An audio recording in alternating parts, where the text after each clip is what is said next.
Hello all, and thanks for joining us for episode 3 of Once I Popped, I Couldn't Stop, the continuing adventures of an obsession.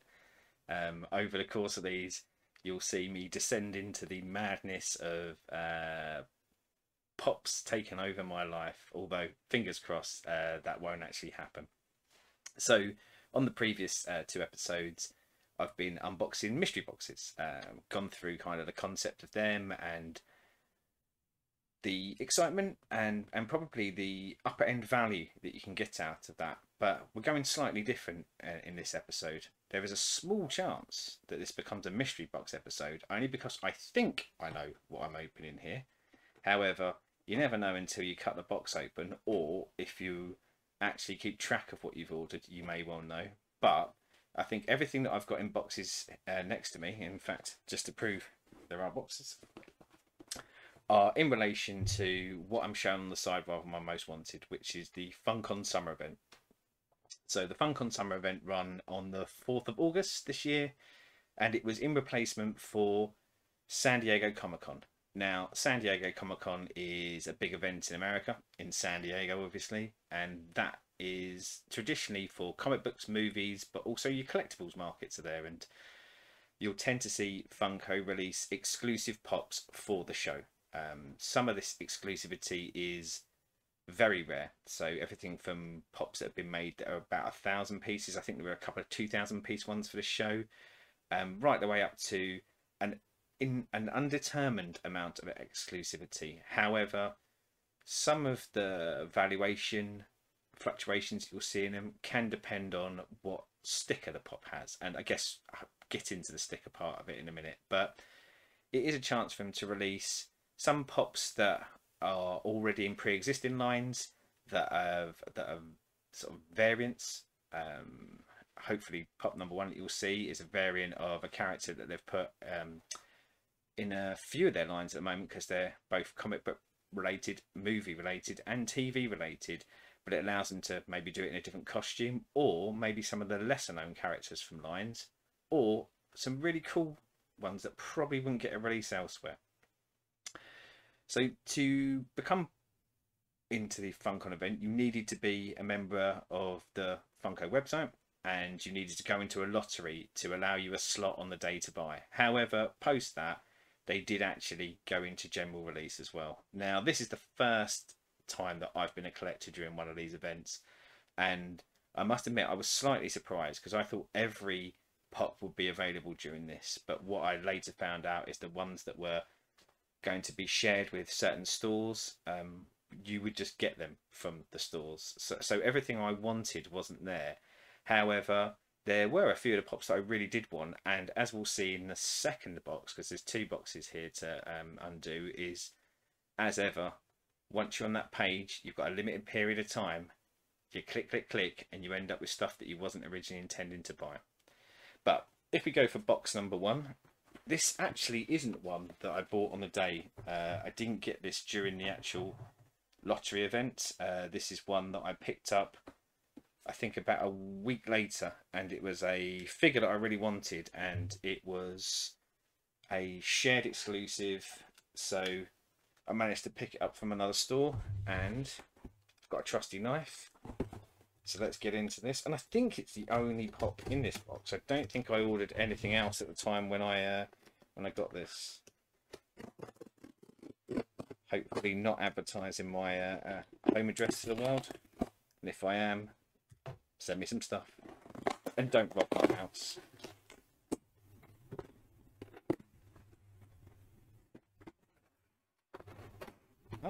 Now there are 2 things in here, so I obviously did buy something else at the time. So there I am, banging on about the Funko event, but I will show one that wasn't from the Funko event, and I actually did forget I pre-ordered this. So this is actually a pop that I had my eye on for a while, and it went out of stock, but I managed to actually pick it up on a restock and a pre-order a restock. So for anyone that's not a movie fan or a hip-hop fan, this is Eminem playing B Rabbit from the movie 8 Mile. I do have way back there that's that you can't see at the moment. The start of a little hip hop collection. I've got Easy E, I've got Ice Cube, I've got one of the 2 packs, and I've started Run DMC. So wherever I can, I tend to try and pick up the hip hop ones. So yeah, we also have, so I say B Rabbit, not a convention one, but just happened to be sent out at the same time. But the first of my convention pops is Falcon. So as I say, Falcon character from the comic books, the movies, and TV now. I think there's maybe about 6, 7 different variations of Falcon, but this one I thought was quite cool. I actually prefer it to any of the ones from the TV show, certainly. Now, I mentioned stickers, so you'll see on this one it's got a Funko 2001 Summer Convention limited edition sticker. Now, as I say, it's debatable how limited these actually are, but for those who are collecting, I guess, to try and make any money out of it or want to see a value rise, sticker pops tend to rise quicker. Not all of them. I've got quite a few previous convention ones that just didn't really gain popularity, and there are tons of them out there. So a sticker doesn't always guarantee value. Now, hopefully when I open my second box, which is ones from the actual event day, there should be, fingers crossed, a slight variation in the sticker. So this one has blue at the bottom with white writing, and I believe the convention day stickers have red at the bottom with white writing. And in theory, if any of them are going to rise in price, there's a higher chance that it's the con day exclusive ones rather than the ones that go out for general sale in stores, because there should be more of them. But so that is my first pop from this year's summer convention, and it will sit snugly in with my ever-growing Marvel pop collection. And this, if I'm not mistaken, is the rest of the convention pops that I ordered.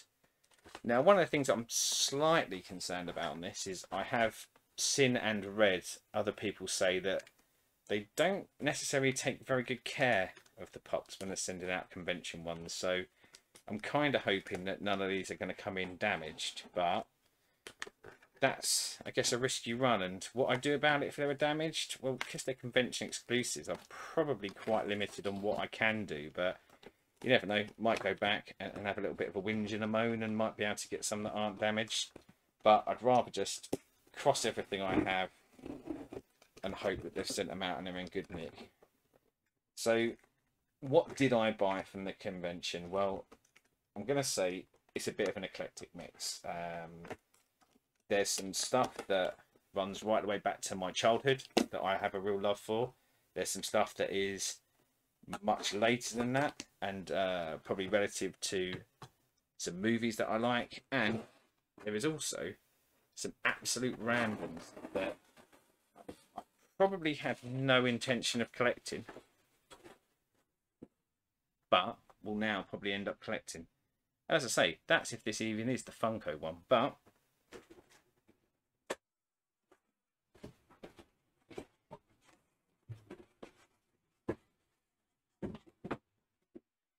here is packet number 1, and I must admit, now that they've come in this, I'm a little bit more confident that they might be in decent nick. So I've no idea which order they'll be, but let's slide out and let's see what the first one is.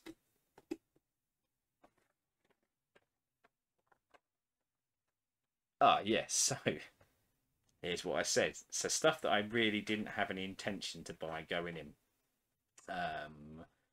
I'm not the biggest Disney fan in the world. I'm certainly not the biggest Beauty and the Beast fan in the world. But I just thought, what a strange pop. And I think I kind of heard a bit of buzz about it. So I just picked it up and just, as I say, the clickety-click on the day got ahead of me. So now I own a wardrobe. What I'm going to do with this wardrobe, I don't know. Am I going to start collecting the Beauty and the Beast line? I'm not convinced, but I do have a bit of a love for weird rando pops, and this felt like a weird random one for me. But over a period of time, I could easily see this one maybe being one that I end up trading out for something else that I've got a little bit more affinity with. But But yeah, just to show that collecting and obsessions can be a dangerous thing when you end up with a wardrobe. You will notice that it's the blue sticker, which is, I guess, is a bit worrying if there is truth in the coloured sticker thing. As I say, I'm new to this kind of collection, so I don't really know for definite. It's just something I've read, but yeah, maybe that'll knock the value of it, and maybe this will be something that will be on shelves in I can't remember what shop it was exclusive with, but yeah, if it is, it is. But potentially, as I say, it's a bit of a weird one, and maybe it will stay in the collection, maybe it will go into a trade later. So my second convention one. Oh yeah, okay. So not one that I'd intended to get going into it. I do quite like the American Office, and I have, out of a couple of mystery boxes pre-doing these videos, got a couple of Office ones, and the biggest sell for me on this was, I just thought it was a really cool pop. I quite like Stanley in it, and I quite like the idea of Stanley as a samurai. So you know, it tickled that kind of humour element of it for me. There are a lot of Office pops, and I think for the Office ones, I'm going to avoid generally the common ones and probably stick to more of the convention exclusives or the special ones. They tend to be, I'd say, designed better, but they tend to pick out the more interesting moments of the Office. So, yep, happy to have Stanley in the collection. And next up, and this one is something that was an intentional purchase. Now, I've never played Pokemon, or I've never played a Pokemon game. It's something that I always tell myself I'm going to play. I've also never watched a Pokemon cartoon, but I quite like the pops. I think the design of Pokemon suit pops quite well. And I thought, what better way to start than start with a convention exclusive. This one is from their Diamond Edition, because I don't know whether this will pick it up because my camera isn't the best in the world, but it sparkles. There are, let's say, common Bulbasaurs that don't do that, but I'd expect potentially for me to start seeing my Pokemon collection grow. And I'm hoping that actually, when it grows, it might prompt me to actually play it. For condition-wise, so far, they've all been in very good condition, so I'm very pleased with that. However, as I say, we're looking at blue stickers for all of them, which might impact long-term value.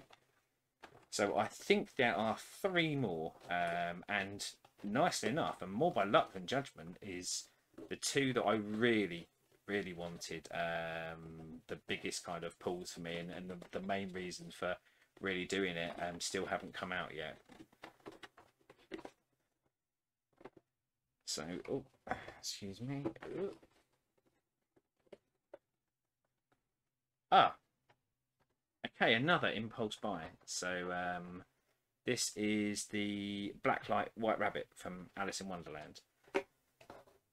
The Blacklight pops are extremely popular, and I really wasn't keen on them, but then I got 2 out of a mystery box, and then since then, I've got to be honest, I've started to pick up Blacklight pops along the way. I think I've now mainly got the Marvel ones.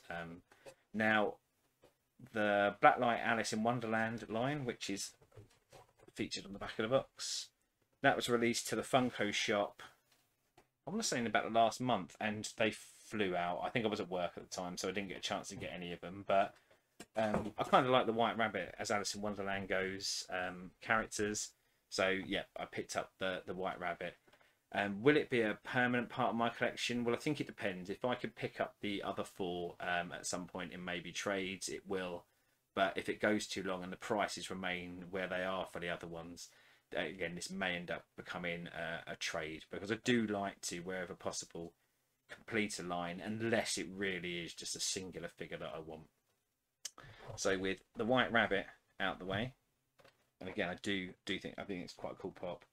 We're down to the 2 that I really wanted on the day, and I'm really glad to get. And unfortunately, the only one that's kind of taken any bit of damage, there's a bit of a ding in it, is Danger Mouse.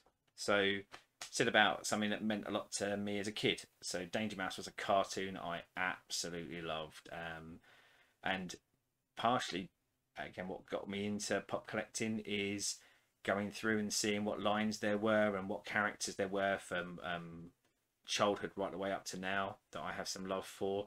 And when they announced they were doing a Danger Mouse one, there was only two other pops, one which is coming up in a second and one which didn't get released, that got me anywhere near as jazzed about the idea of getting them. But yep, absolutely love him.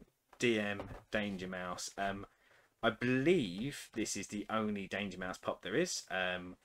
I'm kind of hoping that it might have been popular and sold out, because I wouldn't mind getting myself a penfold at some point, and if they do a bang greenback, I'm in. But as it stands at the moment, I guess I've got the full line of Danger Mouse. And last but by no means least in my convention is Mubi's mascot. So we've talked about this a bit on the podcast recently because of the Master of the Universe series, but growing up, I was a big fan of Kevin Smith movies, and certainly up until a point, probably even quite recently, a lot of love for it. And I know there are a lot of Jay and Silent Bob pops out there. There are even some Kevin Smith ones, but I think I was too late to the party, and they're in that price range that I wouldn't really want to go to as it stands. But Mubi, as a fast food franchise, which I am generally quite against any meat-based fast food franchises, but I just love the idea of it. We first see it in Dogma, I believe, but it gets featured quite heavily as well in Jay and Silent Bob Strikes Back. But that and Buddy Christ from those movies, I think that is where Kevin Smith was at his satirical best. And as I say, when I saw a Mubi there, I thought, get this now. Will it be one that massively rises in price? I don't know, but I did think if I don't get this pretty much close to when it comes out, I will regret it, and at a later date will probably way overspend for it. So again, a bit of cautionary tale here of I went in to buy 2, possibly 3 with the Black Light White Rabbit, and ended up leaving with 6 from the actual event and then picking up the Falcon afterwards. Now, there are a few that have gone out to stores that weren't available that I do want to pick up. There was a... What is it? It's not Soundwave, Shockwave Transformers Pop, which I believe it is available in Tesco's, or I say available in Tesco's, might be sold out, but I've got my eye out for that. But generally, I think that is it for me in the convention season. And I certainly... watching other YouTubers who have been doing this for a long time, I got the feeling that people were not so enamoured by the line this time. Oh, when I say that's it, there are also 2 from My Hero Academia that I really want, but I feel like one of them, Fat Gum, I've already missed my chance because it, from what I can tell, it flew off shelves when it was released in the stores, and it certainly didn't have one in my local game store, so I couldn't get it. But yeah, I feel like the lineup was considered quite disappointing. But as I say, like, I'm new to this, and I presume, as I say, the company wants to make as much money as they can. But for me, I really enjoyed it because, as I say, I managed to get a Danger Mouse and a Mubi, 2 pops that I probably didn't think they'd ever make, or certainly conceptually, I didn't even think that it would be on the line. And now I can keep these 2 dudes in the collection. Now, the only thing I was going to say before I toodle off is this was supposed to be episode 4, because episode 3 was supposed to be one more mystery box, but a cautionary tale for any pop buyers. I do have a mystery box somewhere in this country, and it's not one of those ones where I was confused as to what was in this box and the box is in my house. I did actually track it through Royal Mail, and for some unknown reason, they've sent it to multiple different sorting offices, and even on when I did tracking, it apologised multiple times for continually sending it to the wrong sorting office. So I am hopeful that at some point this week, this mystery box will turn up. So I'll be back next week with a little bit more mystery, and there's another box in the house of just some that I've picked up along the way. There's been quite a few sales on a lot of the pop sites, and that is something I would say for anyone who is getting into collecting Funko Pops is maybe look at some of the specialist stores, and even if you're looking outside the specialist stores, consider Forbidden Planet, which is generally considered a comic book one. I think my inclination when I started was to go to stores I know, the sort of Zavis of this world, Amazon, but there are some fantastic online sellers on there, and they have much more variety, better prices. They'll have a lot more that are obscure, and also they quite often have sales, and very good sales. Also promo codes. So generally, if you make a purchase with them, they might give you 10% up to 20% off of your next sale. And that's how I'm tending to build the collection up. So there'll be a bit of that next time out. And yeah, hopefully this mystery box, or 2 mystery boxes, should I say, that are doing laps around the country. Now, as I said with this, my fear for this, being told that they don't always take the best care of Pops when they send out the ones from the Funkon event. One of the things that does quite concern me about having a mystery box running around the country is how much of a kicking is that taking at each depot that it's in. And you can bet your bottom dollar that this will be the one where it gets an absolute shoe-in, and it will be the one where I actually hit one of the top hits. But luckily it was quite a cheap box, so the top hit is a pop I'd really like, because it's for a line that I collect. But yeah, you never know, it might turn up one day, it might turn up in good condition. But I hope you enjoyed the look at the Funkon event. I hope you can take the cautionary elements from this of, if you do sign up for these things, maybe set yourself that price limit, decide what you're going to buy before you go in there, and don't go click, click, click, click, click, because ultimately I think what I've done is probably given myself more Pops to collect. But who knows, they may end up being traded out to actually fill out some of the collections I'm going for. Right, thanks for tuning in, and I'll see you next week.